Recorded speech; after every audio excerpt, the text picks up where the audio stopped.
We are back on MorningLine. Samar Ali is with us, President and CEO of Millions of Conversations. It's good to have her on. If you're with us in the first segment, you have an idea what we're talking about. But it's interesting. We can get into all these geopolitical world issues and all this, and you're very good at talking about that with your background. But we're embarked on the holidays, and there may be viewers out there saying, Nick, you're sitting there with an expert on this kind of stuff with negotiations, or when Uncle Frank starts talking about politics at the dinner table, and how you, I guess, listen or pledge to listen. Is that what it's about during the holidays instead of necessarily talking? Well, no, you want to talk. Okay. We have 2 ears and 1 mouth to listen more, talk less, but you want to talk. But what about that for the holidays? For a lot of folks right now, what can they bring to the table that international negotiators like yourself use? Well, I'm always interested whenever you're sitting across from somebody and they say something out to you that feels and seems outrageous. Okay. You know, there's this moment, or uncomfortable. It can either be or both. It's like, what do I do in that moment? And a lot of times, it's if you're trained around this, and what we are trying to do is to help get people trained to do this at home, and like do try this at home, is to say, where is Uncle Frank coming from? Why is Uncle Frank saying that? What is shaping his view right now? What might he be feeling? What's the emotion behind that? How can I relate to him in a way that allows for him to hear that I hear him, and I would also like to express my perspective. And so it's kind of, how do you tone the temperature down a little bit and actually have a conversation rather than a passive-aggressive dinner or lunch or breakfast or whatever, or of where, you know, you just really stop talking to each other, which we've seen happen over and over again. I know. Well, that's what I was going to say. It's an opportunity to engage. And I guess people do that, or they can try to. So if it's something really outrageous, you know, you might say, "Wait, what did you say?" Or what, you know, or you would respond back. I mean, you have to know when anyone brings stuff like that up at a family gathering during the holidays. There's got to be a reason for them to do it, because they should know better, right? But they might have had a really bad year. And so part of it is just say, well, Uncle Frank, did you have a bad year? Oh, okay, just go something broad. Like, oh, I heard, go there. Even if you disagree, that sounds pretty don't negative. Fire back, like, but say, did you that have a sounds bad... pretty negative. Are you okay? Are things okay? Okay. Like, are things not how you want them to be? You know, like, what would you like for things? How would you like for, you know, what would you just... So I think there's a way to kind of engage in conversation, and you know what will happen, because we see this again and again happen. He'll start reflecting on what he said. Okay.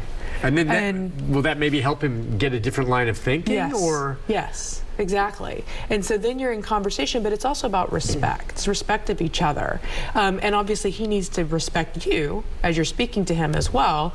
And so we have a whole guide around this, which is our listening guide, which is geared for the holidays, which is to help people get through these moments. Pledge to listen. I kind of find it entertaining. Yeah. You know, I don't mind seeing that. I don't want it to get ugly, but... But you're a professional. You're a professional conversationalist. Yeah, well, but me, even if I involve, I'd kind of like to sit back and watch it get ugly. Is that bad? Hang on, let's take a call from Thomas. Thomas, good morning. Hi, Thomas. Hey, good morning, people. Good morning. I contacted both of my senators, and I asked them, do you support the suspension of the Constitution of the United States of America? Yes or no? Simple question. I never heard back from either one of them. Would you care to comment on that? Thank you. I don't know what he was driving at by doing that, but Thomas has called in before, and he's very, I guess, opinionated and politically active one way or the other. And I don't know where he's thinking the Constitution is being suspended in some cases. But he reaches out, and he doesn't hear back. I don't know if that's necessarily something that he should expect. What do you think? I think you should hear back. You should. Okay. So now there's constituent services in every senator's office, right? You should hear back. Okay. And if you don't, just keep at it. Right? Definitely, and send an email. What about engaging with your lawmakers? It's interesting. People, some do it. Thomas will. I think most, we all vote and we'll elect our lawmakers. How many of us actually ever, once they're elected, reach out to a lawmaker? I think it's a very small number. I don't know the number, but I've actually been surprised by how many people around issues will. Okay, meaning there's an issue, they'll want to send a card and say, I want you to vote for this. I don't want you to vote for this. Exactly. I think it's important. Do you think it really does make a difference? If a congressman's office or congresswoman's office gets flooded with a bunch of cards on a certain issue, perhaps where they have not made up their mind, right, they're going to look at that. Definitely. And it could sway them. Definitely. So, Yes. so you're all about engaging with your lawmakers. You didn't feel that way when you were working on the Hill? Yeah, I was not in constituent services, but oh, sure. I mean, yeah, when we went back to the home office and things like that. I mean, yeah, you listen, and town halls. That's a big deal. The town halls, I think, and for sure. Yeah, and when you're in the moment. And you're seeing the headlines too, the 24/7 hour news cycle. You're paying attention. It's affecting how you're perceiving, how you're being perceived. Yeah.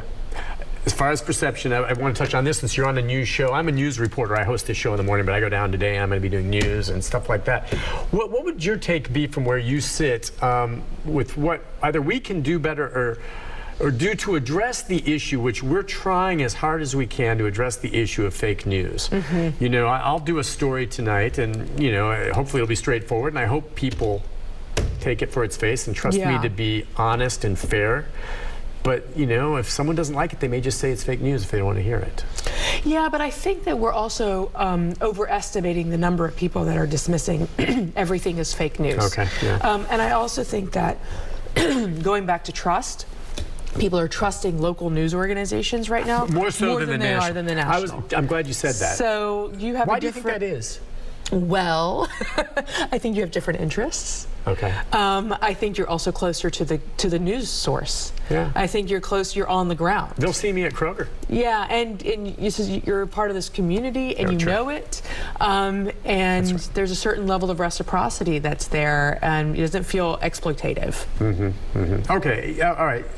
So beyond that, we try to always now, we have a great system here with scripts that we try to show the process that goes into us collecting the news, putting it together, to make sure people understand that we're not sitting in the back room like, what kind of spin can we make up here? It just doesn't happen. There are people that believe we sit in the morning meeting and someone will say, well, slant it this way, slant. That just doesn't happen. If it did, I would quit tomorrow. It does not happen here. Right, right. But so we try to educate the viewers in the sense of helping them understand better how we collect news and try to do it in the fairest way possible. Yeah, I think it's a model for the rest of the country. Yeah. I really do. I think local news agencies now have something to teach national news agencies. And the question is just going to come down to incentives. All right. So, for instance, for you, and there's something that's happening in the news and you know it's broad-based, how do you go about learning about it through the news? Do you have several outlets? Because that's what I do. I will hit a bunch. I mean, I will hit. Depends on the issue. Yeah. Too. It depends. Is it local? Is it national? Is it international? And then is it business? Is it national security? Is it human rights? Like, it just kind of gets into. I'll get into the nitty gritty of it. Of like, what is it that I'm trying to find out and understand and know, and who can report that information? And how do you decide in the most that? Objective way because possible. there's so many people that just go to one, and there are certain news outlets where clearly there's going to be a slant at the national level. Yeah. If that's the only place you go, I understand sometimes how these people get these cockamamie ideas, because if you just watch one thing, it's eventually going to, you know, get you believing that slant. It's going to change how you see and exist in the world, and what you think. So this gets to what we again call the hate industrial complex. Hate industrial complex. Yeah, and how they use the slippery slope, which starts with the fuel, is demonization of the other. Demonization of the other, like you label the other, and then you start pulsing animosity around the subject, around that person, around the label that you've given the other. That animosity will lead to fear. That fear will lead to blame. The blame will lead to anger. The anger will lead to hate against the said person, entity, group that's being demonized. And then in some instances, it will lead to violence. And so that gets back to the January 6th piece. And so when you've demonized, for example, you've demonized Speaker Pelosi, and you've demonized her husband. Well, her husband gets attacked.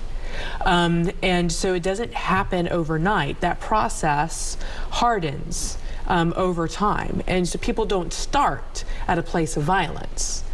It's a slippery slope. It's a downward slippery slope. So how do we disrupt it? What we know from studies and through interdisciplinary research is it starts with listening. And that's why we're asking everybody to take the pledge to listen, because if we want to prevent violence in our country, if we want to prevent sustainable violence, if we want to build community resiliency and restore agency and trust, it starts with listening. Yeah, listening and learning, because I think at their heart, most Americans are good people that mean well, regardless of what political bent they have. Okay? Yeah, exactly. But I'm telling you, the level of education and knowledge for some of these people that can quickly slide into hatred is woefully low. And I compare some of the education level. You run into some of these kids in Europe that know our history better than our kids do, and that's unfortunate. The lack of education. The truth is, the dumber you are, the easier you're going to be led. Well, I don't know if it's about being dumber, but I think it's like access to good information. Yeah, but I mean, if you're just, well, okay, maybe, but I mean, people are easily led, and I want people to think for themselves. And the more knowledge you have allows you to better evaluate a situation and decide if what you're hearing makes sense or not. That's why going back to values is so important. So it starts with listening, which then leads to humanizing, which leads to empathizing, which leads to exploring what are our common values, and then committing to a shared future. But that values piece is really important. What we hear a lot of people say is, I fear the way of life in America, where we're going. You hear the word fear, and you hear way of life, which means they don't see belonging. They don't see themselves belonging. And a lot of people are searching for belonging right now in America. And so I think like we've got to go to the heart of the matter right there and build consensus around it, what it means. And I think we can do it. I think we've got a lot to work with. A lot to, again, because going back to, we have a lot in common. And most of our, if you look at the broad majority of us, our interests are intertwined. Okay, what kind of interest were you talking about? America's success, America being successful. So we're all intertwined. We all benefit if America's successful. That's we want my neighbor to be successful. I hope they want me to be successful. We engage in healthy competition, not destructive competition. If we destroy each other from within, guess who wins? None of us win. None of us in America win. Right. So if we want to be successful and we want to remain a superpower in the world, it's in our interest to figure out how to compromise and how to figure out how to remain innovative and on top. And really, again, that goes back, I'm sorry, to me for education. Going back to the point, why do we not want the best education, the best healthcare, the best infrastructure in the world? Yeah. Right now, we have neither of those three things. And that's what's interesting that you say that, because a lot of people are going to say, I hear it all the time, and I love this country, and it is one of the greatest places to live, but I hear people go, America's the best country I would want. And I ask some of these people, have you ever been somewhere else? And trust me, there are plenty of wonderful countries in this world that I could live in. Okay? Now, I love America, but I mean, it's like you said, our health system is not the best in the world. We may have some of the best doctors, and we may have some of the best technology, but in terms of access, cost, and all that, it's not even close to being the best in the world. But here's the thing, it can be. Yeah, right. And I think that's setting, let's change the conversation to how do we become number one? Yeah. How do we become number one in healthcare? How do we become number one in education? What do we need to do this decade? That's the kind of conversation we should be having. And the way to do that would be compromise, getting people better educated. What else? And focused around that narrative. I mean, it's the kind of who's setting the conversation, and that goes back to about elected people who are running for office. Right now, many of them are setting the conversation. Shouldn't we set the conversation about what it is that we, the people, want to talk about? We, the people of the United States of America. Yeah. So this is democracy is an idea. America is an idea. It's one we all have to believe in. Right. So when people will sometimes hear like we the people, they might roll their eyes and say, well, that's a cliche. It's not a cliche. It's the text in the American Constitution. It's the foundation of the idea of our country and democracy. Yeah. We the people. Where are you going from here today? I have a meeting next door.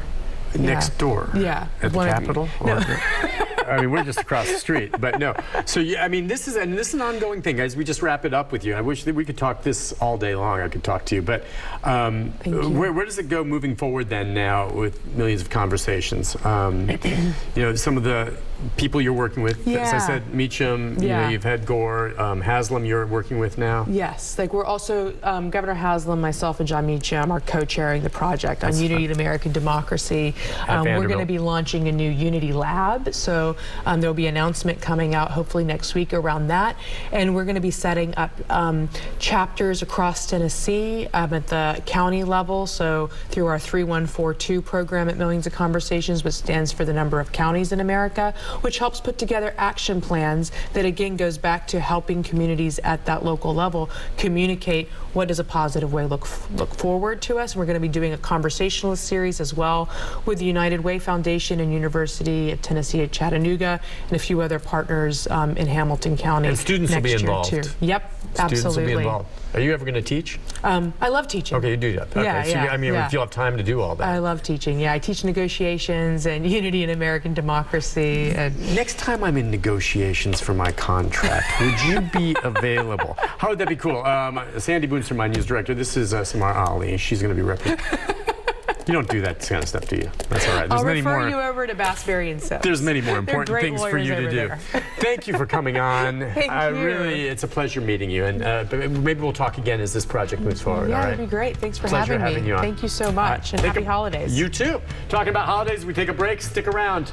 The Red Kettle Challenge. We'll tell you about that right back. Stay with us.